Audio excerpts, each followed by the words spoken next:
May nga daw mga higala, ako si Israel. Ug karong adlaw gusto na ako ipaambit ninyo ang usa ka idea nga nakapausap sa ako ang panglantaw sa kinabuhi. Ang gahom sa hunahuna. Kinigikan sa mga tudlo ni Napoleon Hill, usa ka author nga nagtuon sa mga sekreto sa kalampusan. Kung ikaw nangandoy, naglibog o nangitaw direksyon, paminaw, basin kini na ang lubag. Usahay makapangutaan na ta sa atong kaugalingon, no? Nanuman nga sila nakabot nilang ilang pangandoy, pero ako hangtod karon naglisod gihapon. Nganuman nga bisag kugihan ko, murag walay padulngan. Kung nakaagi ka og ingon ana nga mga hunahuna, ayaw ka balaka, dili ikaw ra daghan na ta. Apil ko ana sa una. Pero karon gusto na ako ipambit ninyo ang usa ka idea nga nakapukaw sa akong hunahuna ug nakapausuwag sa ako ang pananaw sa kinabuhi. Kini nga idea simple lang paminawon. Pero kung sabton og buhaton, makapausap sa imong tibuok kinabuhi. Kini ang gahom sa hunahuna.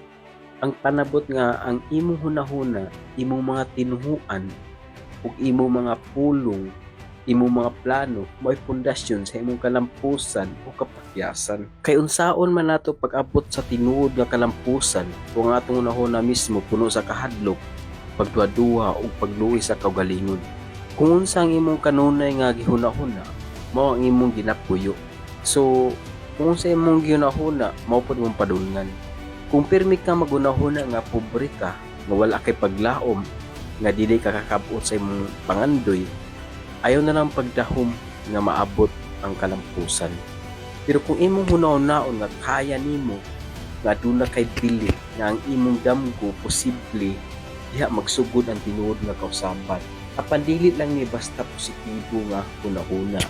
Kinahanglan kini og pugi, disiplina ug pagtuo sa kaugalingon. Kay bisan unsa pa kanindot ang imong pangandoy, ang imong mga plano, kung wala kay lihok, damgo lang gihapon na nga walay painan.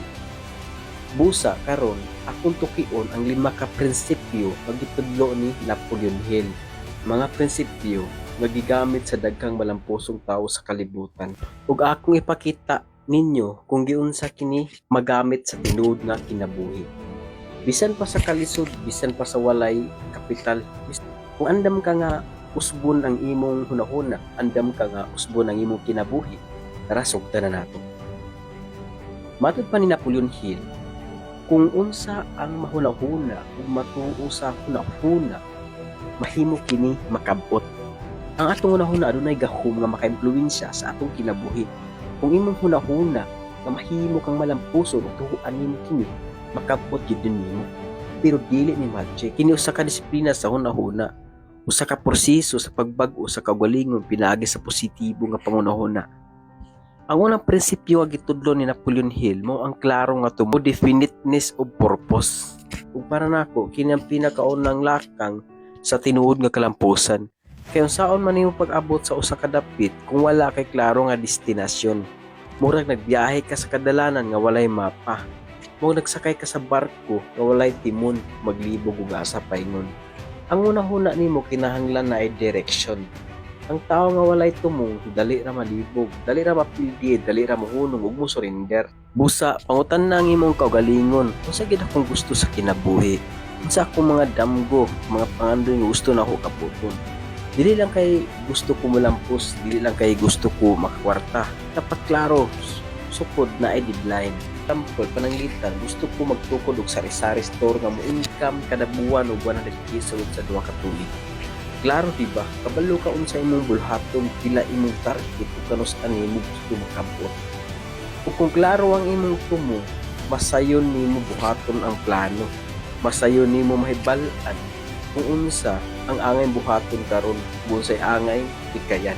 Busa karon higala buhatan ni isulat ang imong tumong, ibutang ang pitsa. Kung kanus ka magsugod, kung kanus ani mo gusto makabot. Ibutang ang sukod pila unsa, kung kanus ug balika kini kadadlaw. Kung wala kay klarong tumong, ang imong hunahuna maglibog. Kung maglibog ang hunahuna, maglibog to lang imong kinabuhi. Ang ikaduhang prinsipyo nga gitudlo ni Napoleon Hill mao ang mainit nga pangandoy o burning desire. Dili lang kay gusto lang nimo, dili lang kay damgo lang. Kinahanglan gigil ka. Kinahanglan buhi ang imong tinguha.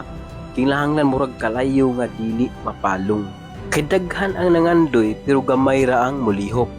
Daghan ang moingon gusto ko molampos pero walay plano. Walay aksyon, walay disiplina.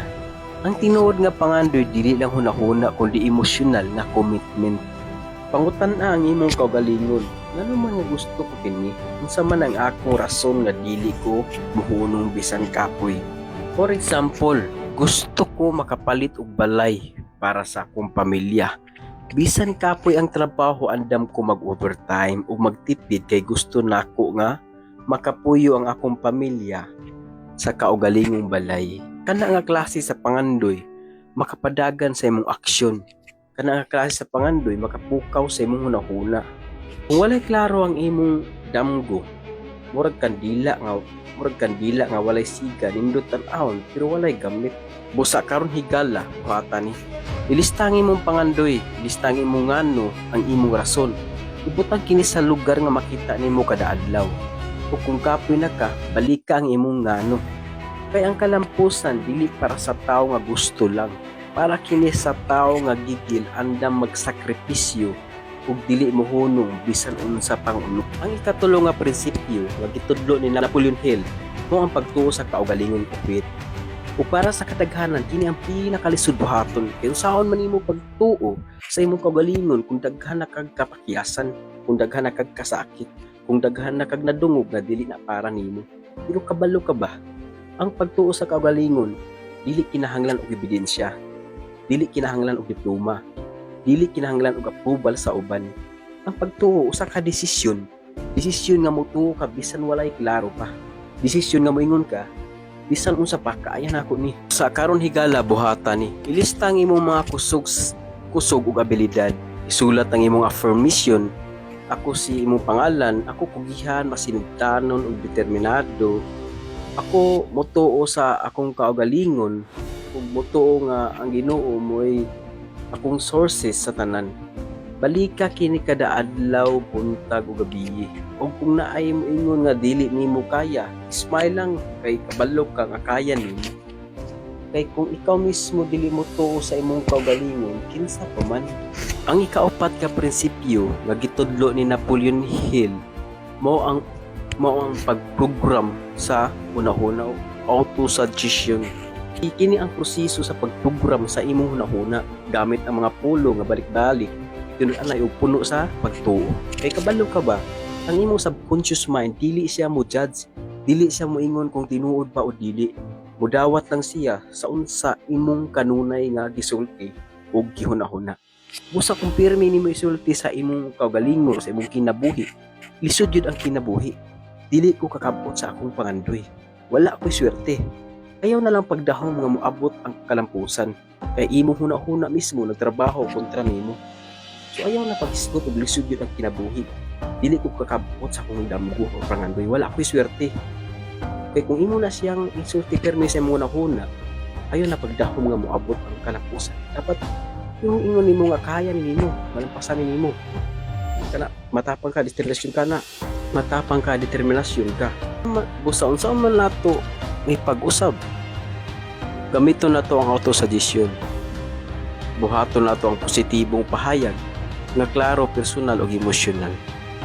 Example, ako si Israel. Ako kugihan, determinado ug matud-anon. Matag adlaw dool ko sa akong mga pangandoy. Ang Ginoo mo'y sources nako. Ika kini kada buntag ug gabi, isulti kini nga buhi nga puno sa emosyon nga murag tinuod na gyud nahitabo. Ako si imong pangalan, ako kugihan, determinado ug matinud-anon. Tag-adlaw dool ko sa akong mga pangandoy, kugihan na pwede pa nimo punaan pa nimo. Kay kung imo hunahuna makadungog niini, permi mo alayan siya sa imong tumong. Busa karon higala buhatan ni. Imo ang imong personal affirmation, isulat kini sa papel. Ibutang sa lugar nga makita nimo kada adlaw. Gisulti kini nga murag tinuod na gyud. Kaya ang hunahuna nga positibo mo ang sinugdan sa aksyon nga epektibo. Ang ikalima nga prinsipyo nga gitudlo ni Napoleon Hill mo ang aksyon. O para sa kadaghanan, maunip ang parte nga lisud sugdan. Kay daghan ang nagdamgo, daghan ang nagplano, daghan ang nagampo, pero gamay ra ang mulihok. Kabalo ba ka? Damgo or pangandoy nga walay aksyon, murag drawing nga walay tinta. Nindot tan-awon pero walay epekto. Ang kalampusan dili moabot sa huna-huna lang, moabot kini sa lihok. Unsa man nato ni paglihok. Gamiton nato ang organized planning. Dili lang kay buhaton nako ni puhon. Dili lang kay kung naay panahon. Kung dili buhaton nato karon, ug buhaton nato nga klaro. Busa karon higala buhatan. Ilista ang imong tumong, buhata ang 30-day action plan. Ibutang ang mga buhaton kada semana. Ug kada adlaw buhata bisan usa ka gamay nga lakang. Kay ang kalampusan dili mo abot sa tawo nga maayo lang muhuna-huna. Moabot kini sa tawo nga lihok, mulihok siya nga lihok ay pagkugi.